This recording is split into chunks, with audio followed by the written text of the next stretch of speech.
Hey loves, welcome back. In this video, I'm going to share with you guys how to draft and sew this beautiful maxi gown. If this is the kind of video you feel like watching, please stay tuned and subscribe. Turn on your notification bell for more videos like this. Let's begin. So here on my work table, I already have my patterns cut and laid out.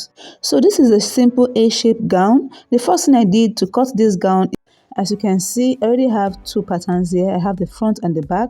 So the front piece is like 2 inches deeper than the back. There is a zipper allowance of about 1.5 inches, and at the waistline here I went ahead to curve it inwards by 0.5 inches. Then placing my tape rule from the tip of the shoulder, I went ahead to measure the length of what I need. So I have 36 inches for the length for the Ankara, and then after that I went ahead to also place my tape rule from the shoulder. Remember, I have half of an inch here for stitching the shoulders, so I placed my tape rule from that point and I measured 18 inches, which is where I'm going to start measuring my pocket opening. And after that, I'm just going to measure the hip. So the next thing I did after measuring that was to come at the chest line this way, okay, about 10 inches from your shoulder point. I went ahead to measure the quarter of the bust circumference, added sewing allowance and ease, and also did the same thing at the hip line area. I measured the quarter of the hip circumference, added sewing allowance and ease. So I added 1.5 inch for the ease and 1 inch for the sewing allowance. I've already gone ahead to cut out the pocket, okay. I have it under the patterns. So this is the pattern for the pocket. I'll go ahead now and just notch the points where I'm going to be stitching it together with the main fabric. So as you can see, I gave a space from the shoulder to this point where the pocket started by 18 inches. And then from that 18 inches mark, I went ahead to measure 7 inches for the pocket opening. So this is what it looks like. So I use the notch points to guide me through when I'm stitching them together, okay. So after that, I'll go ahead now and cut out the down part, which is the net area, okay. So the down part is going to represent the continuation of the gown.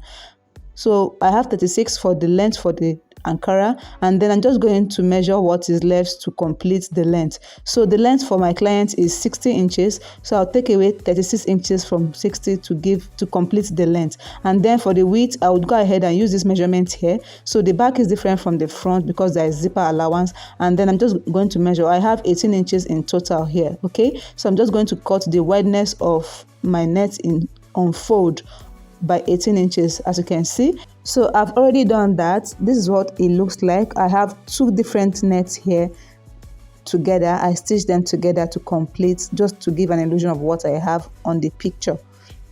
The next thing I'm going to do now is to stitch them together to this part, just to complete the length of my dress. I have 60 inches in total for the length of the dress.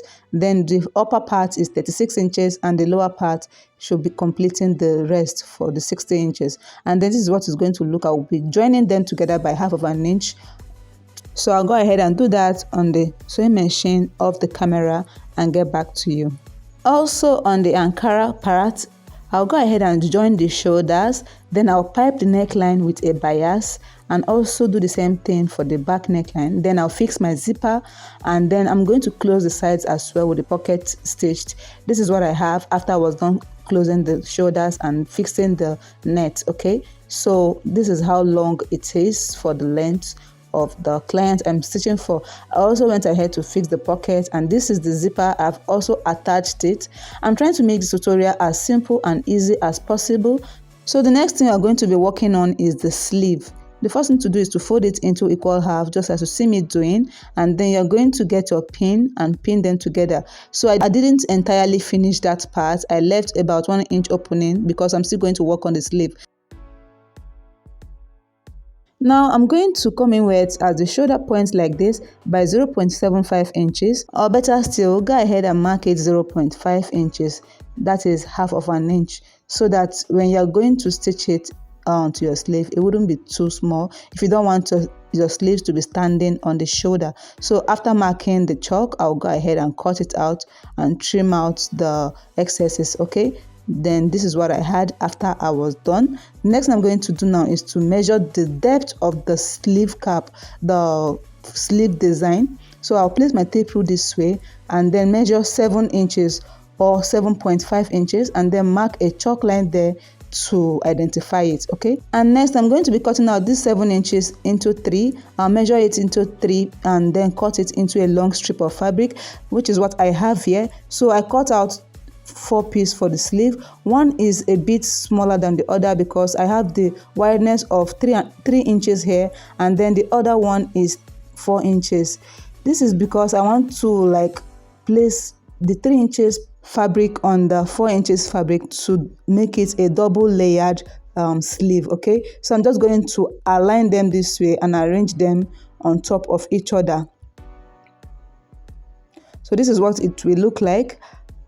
After doing this, next thing I'll go ahead and do now is to hem it. Okay, I'll be hemming it by 0.25 inches, a quarter of an inch, just because I don't want it to look so bulky at that point. And that should be the outer layer of the dress. Okay, I'll repeat the same thing for the second part of the sleeve, and then I'll head over to the sewing machine and like fold it twice to hem the edges. So guys, after stitching the ends of the sleeve, the inner part is going to be stitched on the armhole. So the first thing I'm going to do before stitching them to the armhole of the dress is by folding it into 2 like this. I'm going to like give it a C-cut just to have a shape like this. Will be stitching on the armhole, and then I'm going to duplicate it as well on the other sleeve.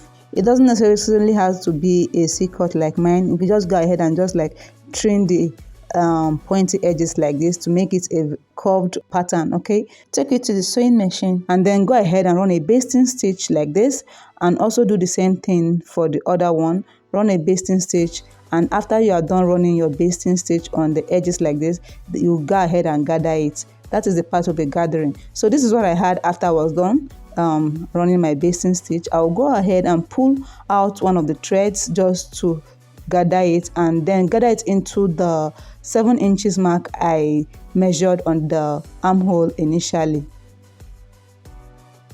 So this is what I have after I was done gathering. The part that is gathered is the part that will be stitched to the armhole. This is how it looks like. Remember, I have double layers for this sleeve. Now I'm going to lay my dress on the work table, and then this is what I'll be doing for it to be attached to the armhole. Now I'll go ahead and stitch them by half of an inch on it. By stitching this, you need to like rotate it and place them right sides facing each other, and then make sure to centralize it on the stitches you have on your shoulder. Okay, just go ahead and make sure it's in the middle with a notch point, and this is the 7 inches mark. Go ahead and run a stitch all around the sleeve, just as you see me illustrating. After you're done with that, go ahead and do the same thing for the second part of the sleeve. So guys, this is what it looks like after I was done stitching the sleeve to the dress. Now the next thing you're going to do is to use your bias strip to secure the edges of the sleeve inside, the rough edges. And to do that, you are going to open up the dress like this, and then from inside of the dress, you're going to bring out the sleeve, the hand of the sleeve this way, and then make sure that you get the accurate measurement of what you have all around the armhole, and then cut a bias that is able to go around that measurement. The next thing you're going to do now is to place your bias like this. Use it to pipe the rough edges while rotating it all around. After you're done, you're going to use it to secure the rough edges, and this is what I had after I was done stitching. Okay, you can see how beautiful it is. And this is also the second part of the sleeve. My sleeve is now beautifully finished. So go ahead and weave the insides of the dress to secure the fraying part in place. Thank you for sticking with me up to this extent. This is the sneak peek of the dress. This is how beautiful it's looking like. With that being said, we've come to the end of the tutorial. I'll see you guys in my next video. Bye.